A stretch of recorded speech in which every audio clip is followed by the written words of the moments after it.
Salut les riders, une vidéo pour vous parler de l'amortisseur arrière de la Halo T107. Alors, pour rien vous cacher, c'est pas sa plus grosse qualité. C'est-à-dire qu'à la base, on a un amortisseur qui est celui-ci, parce que je l'ai démonté, qui est vraiment un amortisseur tout ce qu'il y a de plus simple. C'est-à-dire c'est un simple ressort dans une coque. Donc son gros souci à la base, comme tout le train arrière, c'est le fait qu'il y ait zéro graissage. Donc ça, on en a parlé lors de précédentes vidéos, où c'est un gros problème, c'est-à-dire qu'on est fer sur fer. Donc en termes d'usure, c'est quelque chose qui va vous arriver à vitesse grand V. Donc le souci de base, c'est ce fameux graissage. Sachant que on n'a pas une amplitude d'amortissement très important à la base, comme vous pouvez le voir. Mais en plus, c'est un problème qui va s'aggraver avec le graissage. Pourquoi? Parce que dès 70-75 kg de poids de corps, le problème c'est qu'on arrive en butée très rapidement avec l'amortisseur d'origine. Vraiment, on entend des clac-clac. Donc on sent que l'amortissement n'a pas été une étape qui a été bien traitée, où ils ont mis beaucoup de sous à l'intérieur de ce souci. Alors, il y a une solution, mais il n'y a pas l'ultime solution. Je m'explique. C'est-à-dire qu'à la base, ils ont réussi à mettre un amortisseur qui n'a pas de dimension du tout standard. C'est-à-dire que c'est un 130 mm, donc 13 cm. Alors, ça se mesure d'une entraxe à une autre, de trou à trou. On est sur du 130, sachant que les amortisseurs du grand public, on est sur des tailles du type 125, 150, 165, 190. Là, vous voyez, par exemple, j'ai deux amortisseurs tout à fait classiques, un 150, un 125. Donc, on va bien voir qu'on ne correspond pas du tout au code de celui d'origine. Donc, ça va nécessiter forcément du bricolage. Du bricolage à quel niveau? Le bricolage, c'est déjà les entretoises. C'est-à-dire les entretoises, c'est ces morceaux de fer, d'aluminium, qui permettent de maintenir au centre l'amortisseur. Donc, n'ayant pas du tout les mêmes codes d'origine, vous voyez, là par exemple, on a une largeur d'amortisseur classique, on le voit, et là on voit la largeur de l'amortisseur d'origine Halo bien plus large. Ce qui fait qu'en haut d'origine, il n'y a pas d'entretoise. C'est-à-dire il n'y a que deux rondelles Téflon, donc du M12, à peu près de largeur 2 mm, donc deux rondelles, une de chaque côté. Mais quand on va vouloir remplacer l'amortisseur par un amortisseur de qualité, alors moi je vous conseille par exemple les DNM22 que vous allez pouvoir trouver éventuellement en 135. Alors bizarrement, on les trouve sur des boutiques belges type scooterpassion.be, ou alors j'ai trouvé un autre, c'est 0-steps.be qui les vendent. Et je reviendrai un peu plus tard sur ces produits-là qui ne sont pas encore l'ultime produit, le produit idéal, sans un minimum d'adaptation. Après, ça va dépendre beaucoup de votre poids de corps également. Là, ça va jouer énormément. Donc, pour revenir au problème de base, c'est qu'on est sur du 130. Donc, forcément, il va falloir faire un choix. Un choix de look de sa trotte, mais également d'amplitude d'amortissement. Pourquoi? Parce que étant en 130, il va falloir soit être en 125 si on veut acheter du standard, donc forcément on va avoir une trottinette un peu plus basse que d'origine, soit on part sur l'option 135, donc on va être sur une trottinette un tout petit peu relevée de l'arrière, et certains ont pris l'option extrême d'être en 150. Alors c'est très bien au niveau de l'amortissement, grande qualité. Manu pourra nous le confirmer sur la page Halo Night France Facebook. Mais effectivement, comme il le reconnaît, ça surélève énormément la trottinette de l'arrière. Alors on aime, on n'aime pas, tout ça c'est toujours une question de goût en termes physionomie de la trottinette.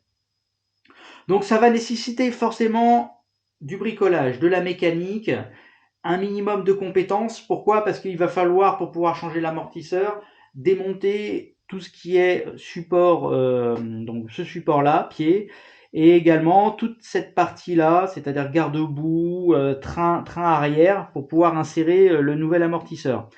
Donc il va falloir que vous fassiez des entretoises, parce que l'axe, c'est du M12. Le trou d'origine des amortisseurs, c'est du 14 mm, donc il va falloir trouver également des bagues ou effectivement des adaptateurs internes pour passer de 14 à 12. Autrement, votre axe va forcément flotter dans l'anthrax, ce qui ne va pas être bon. C'est-à-dire que vous allez entendre des bruits, il va y avoir des usures prématurées parce qu'il va y avoir du jeu en haut et en bas. Donc c'est vrai que ce n'est pas uniquement que des entretoises à prévoir. Alors je rappelle, entretoises là qui m'ont été concoctées par un membre du groupe et son collègue, je l'en remercie. Je les cite pas pour pas qu'ils soient embêtés après, mais vraiment ils ont fait un travail de ouf, parce que bon, ils disposent effectivement des compétences et du matos pour pouvoir le faire, mais vraiment c'est un travail au millimètre. Et c'est vrai qu'ils ont intégré la bague plastique qui permet de faire une réduction de cette fameuse anthrax de 14 à 12. C'est une obligation.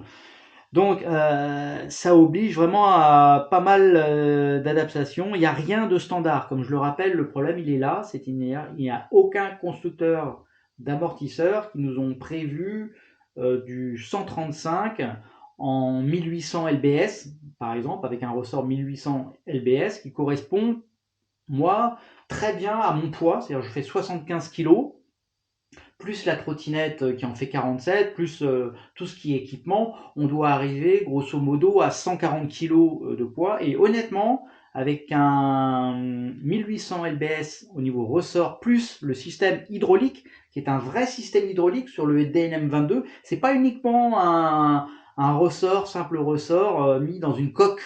Ce qui fait que en termes d'usure, en termes d'efficacité et d'efficience, on est très loin d'un bon amortisseur. Franchement, on le voit bien en semi-off-road ou en off-road, c'est tape-cul. C'est-à-dire que si vous ne faites pas 50 kg, vous allez arriver en butée très rapidement. Il faut compter le poids de corps de l'utilisateur, son équipement, l'habillement, le poids de la trottinette, et tout ça, on le ressent très rapidement. Surtout si vous faites ce qu'il faut au niveau du train arrière, c'est-à-dire le graissage. Le graissage qui est pour moi indispensable. Au même titre qu'une préparation de base de la trottinette, c'est-à-dire tout ce qui est visserie, tout ce qui est plaquettes de frein, si vous voulez avoir un bon freinage, améliorer celui d'origine, il y a plein de choses à faire. C'est-à-dire, n'achetez surtout pas cette trottinette si vous ne voulez pas mettre les mains dedans, si vous n'êtes pas bricoleur, si vous n'avez pas la volonté de bricoler, si derrière vous n'avez pas prévu le budget pour vous équiper en termes outillage. C'est indispensable. Ça, c'est un bouffe-temps, ça doit devenir une passion. Si vous êtes simple utilisateur, il va falloir vous orienter vers des trottinettes plus citadines, du type G30, comme là j'ai à côté, je vous la montrerai. Même là, je l'ai adapté, mais on peut se contenter d'une urbaine sans y toucher. Et là, je pense que ça correspond très bien à ce type d'utilisateur. Nous, avec nos trottinettes, c'est du rapport qualité-prix, mais qui obligera forcément à y bosser. Ça, c'est clair. Et forcément, il va falloir faire son apprentissage si on ne veut pas toujours dépendre d'autres personnes qui ont eux-mêmes pas mal de temps à investir dans leur propre matériel et qui n'auront pas forcément le temps pour le faire pour vous. Voilà. C'était une petite mise au point rapide. Je pense que c'était important de le faire. Donc, moi, ce que j'ai fait, c'est que je suis parti d'un 135 mm DNM22 qui n'avait pas pour moi le bon ressort. Donc, j'ai acheté sur AliExpress après un ressort de 85 mm, alors qui n'était pas à la base fait pour un 135, c'était un ressort fait pour un 150 mm. Donc, j'ai dû faire appel à une connaissance qui a réussi, parce que j'étais pas outillé à ce niveau-là, pour insérer le ressort dans ce système d'amortisseur hydraulique pour pouvoir mettre la petite coupelle que vous voyez là et pouvoir l'insérer, parce que à la main vous le bougez pas, ça très clairement vous le bougez pas. Donc là il est au maximum au niveau du pas de vis, je peux pas aller plus haut, j'ai pris une petite marge de sécurité quand même pour pas qu'il y ait une usure prématurée de la bague du haut. Et donc j'ai pu l'adapter, le monter très facilement avec les entretoises qui m'ont été concoctées. Et franchement, excellent résultat. Franchement, je regrette pas. Look qui n'est pas dénaturé, une efficacité, j'ai fait depuis une cinquantaine de kilomètres. Alors, pas encore sur des vrais terrains type voie verte, mais bon, sur des routes un peu cabossées.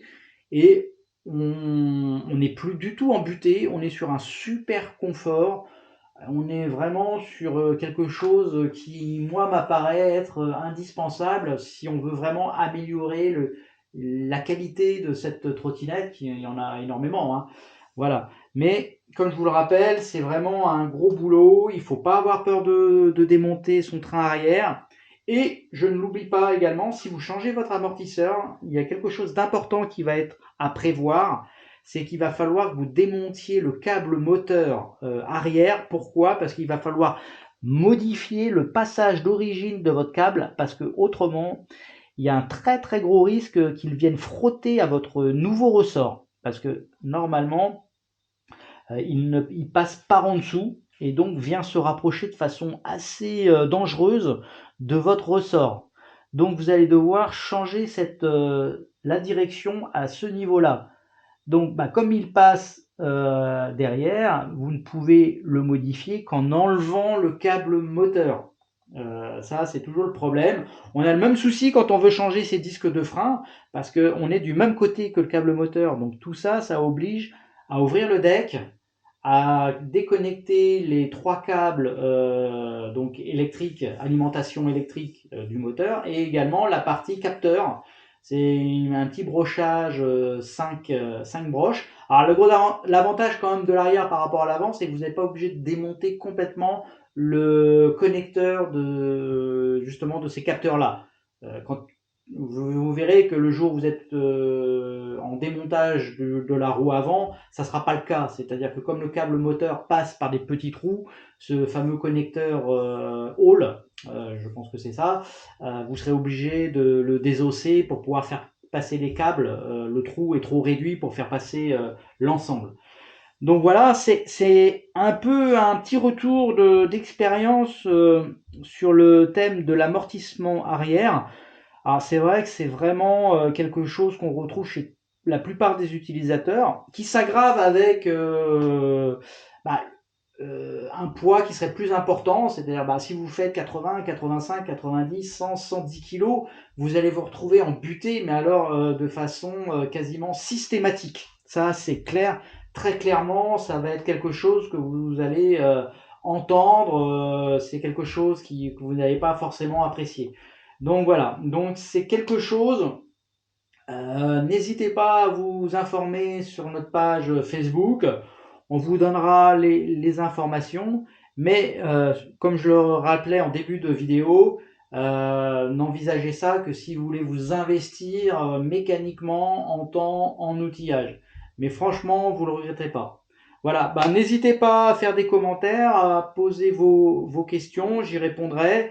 Si vous avez des besoins de liens, n'hésitez pas à venir sur la page Allonite France, parce qu'il y a quand même pas mal de petites choses encore à savoir. Alors, j'ai pas souhaité faire une vidéo de mon montage, parce que comme j'y allais un peu à l'aventure et au doigt mouillé, je savais pas ce que ça allait donner. Je voulais vraiment rester concentré sur mon montage et pas devoir me concentrer sur la vidéo, au peur de faire des bêtises, parce que vraiment, ça nécessite un gros démontage, un soin assez important. Prenez des photos au démontage de votre trottinette pour pouvoir vous y référer si vous avez un doute sur les entretoises, comment les monter, comment remonter. Organisez-vous, faites-vous un plan sur un papier, posez vos vis. Le soin que vous allez apporter à la préparation de votre support fera le succès ou non de votre opération. Voilà. Donc à bientôt. N'hésitez pas, comme je dis, à poser vos questions. Et puis bon ride à tous. Salut.